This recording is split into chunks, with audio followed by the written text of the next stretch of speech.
What's up, y'all?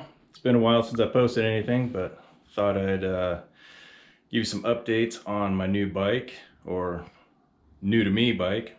I got a 22 Kawasaki KX250X, picked it up last August, and tomorrow I am actually doing a hare scramble. So I've done some mods over the past 6 months or so, and I just did some final mods in order to get ready for the race. So let's go over them. So first off, got the oversized Cherubis tank, so that way I have enough fuel for the 2-hour race. I've got a full Yoshimura RS12 exhaust. The stock KX exhaust is horrible. Sounds so nasty and raspy. Sounds like something they're loose inside. Anyways, this gives it a nice throaty exhaust. I ended up buying it, of course, because of the pandemic and supply chain issues and whatnot. I bought it through Tokyo Mods, and when you buy a full exhaust system from them, they will modify your stock ECU. So I ended up getting the Woods map programmed, and it is also programmed to run race fuel in it. So I'm running Sunoco 260 GT in it, which is about 108 octane. No, I'm sorry, 104 octane.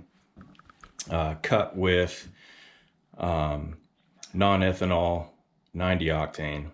Run about 50-50 mix on that. Anyways, I've also got the Nihilo SOS, which is the secondary on switch, just in case the OEM start switch gets ripped off for some odd reason. I thought that was a pretty handy thing, so threw that on. Got the stock Renthal bars, running Pro Taper half waffles on there. I like the feel of them. They're super soft and super tacky. I just put a new set on for tomorrow's race. I'm also running Cycra Pro bends with the BRP top clamp mounts. That way, and as you can tell, I've hit stuff before. I've actually slammed so hard on a rock that I've snapped one of these before, but I actually have a ZRT throttle tube in there, and absolutely nothing happened to it. So shout out to Charles at MXRevival.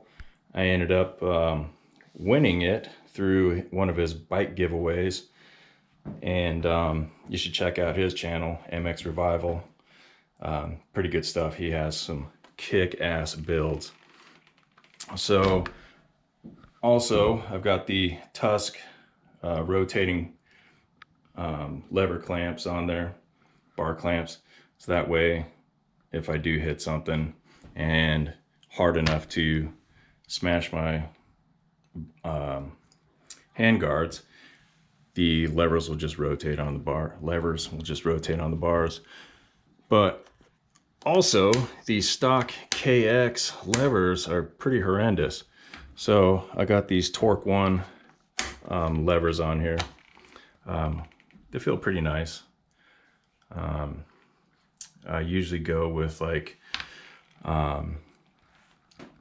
arc levers, but anyways, these were available, so I picked them up and I'm digging them so far. Anyways, enough with the cockpit. On down to the forks. The forks are actually stock right now, but I did put the Zeta top cap and bottom cap, so you can just use your finger to adjust compression and the rebound down below.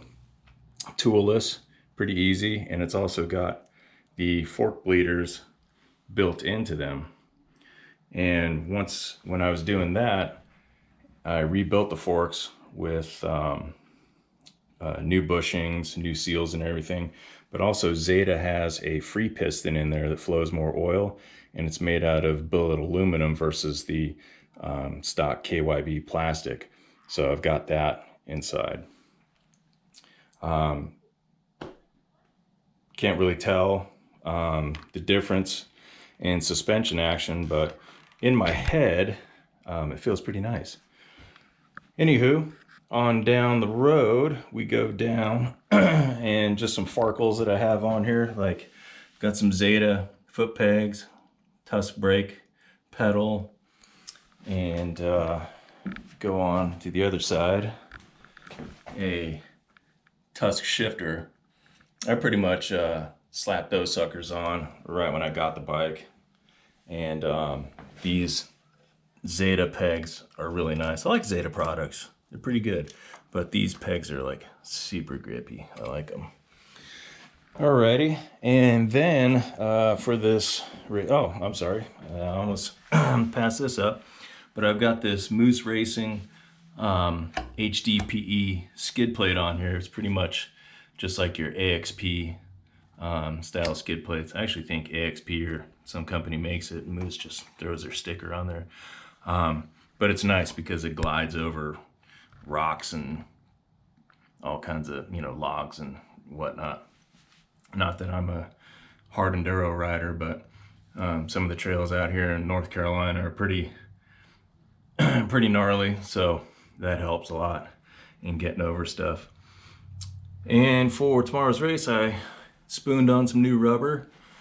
I went ahead and just put a Dunlop AT81 on the front, and then on the rear, I actually went with the AT81EX, which is a super soft gummy compound. So first time running this, we'll see how it goes.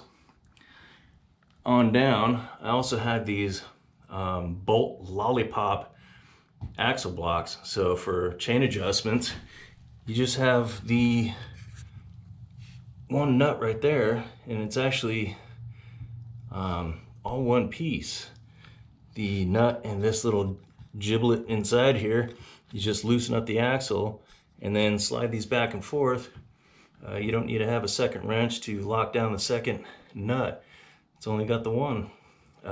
Pretty handy, pretty nice. Dig 'em. And then back when I bought the bike, got rid of the stock graphics and went with these kind of stock looking VCORR graphics. I like the gray accents that it has on there. And for a number plate, I ended up getting the Tusk, or actually the Attack graphics for the number plates through Rocky Mountain ATV-MC. Pretty nice. I wouldn't say they're the best fitting stuff, but they went on pretty easy. Only one bubble here or there. Okay, moving on. I think I passed it. Oh yeah. I also put the Cherubies frame grip protection on here. So it's got this little rubbery grip stuff on here, and it also protects the frame. The only bad thing is, again, out here in North Carolina, we have this red, nasty clay stuff. Just gets everywhere. I mean, you can see, I still have, I know, I'm a bad dude. I don't get in here with a fine tooth comb or brush and really get into the nooks and crannies like I should, but that stuff gets everywhere. And with these frame protection, you have to pull them off periodically because that stuff gets behind there and it's pretty nasty. I'm actually afraid to see what it looks like right now. I think I've gone on a few rides and haven't taken them off prior to washing. Anyhow, and the last and final thing that I did, modification, for adjusting sag, I got, it's kind of hard to see, but I got the X-Trig preload adjuster. And back there, I'm not sure if you can see it, you just throw an impact on there to adjust your sag instead of having to use a punch or a screwdriver and a hammer to adjust your shock preload for your sag. Anyways, that's about it. the workshop here, it's actually just a 16 by 20 storage shed. It's still a work in progress. Don't judge me. My ADD kind of gets a hold of me and I get sidetracked and I haven't really been able to dial it out. But there's my old XR200. Slight modifications to that sucker. And then there's my son's TC85 small wheel. He's been ripping that. And then these are the two Chinese bikes that he started with. This is a little 50cc pull start jobber. I think we got it from SSR. And then back there, the little Tao DB20. And that Tao is actually a pretty kick-ass bike. I use it as a little pit bike now since he's moved on to the Husky. But anyways, that's what we got. That's what we got going on right now.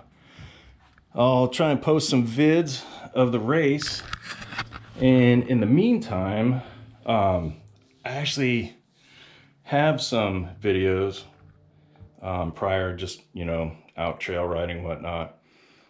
Still trying to figure out angle adjustments and everything for the GoPro, but one of these days I'll get it figured out. I'm kind of technology retarded and can't quite figure this stuff out, video editing and everything. But anyways, I'll get that stuff going one of these days. So wish me luck, and I hope to have some halfway decent results and some footage to follow. Peace.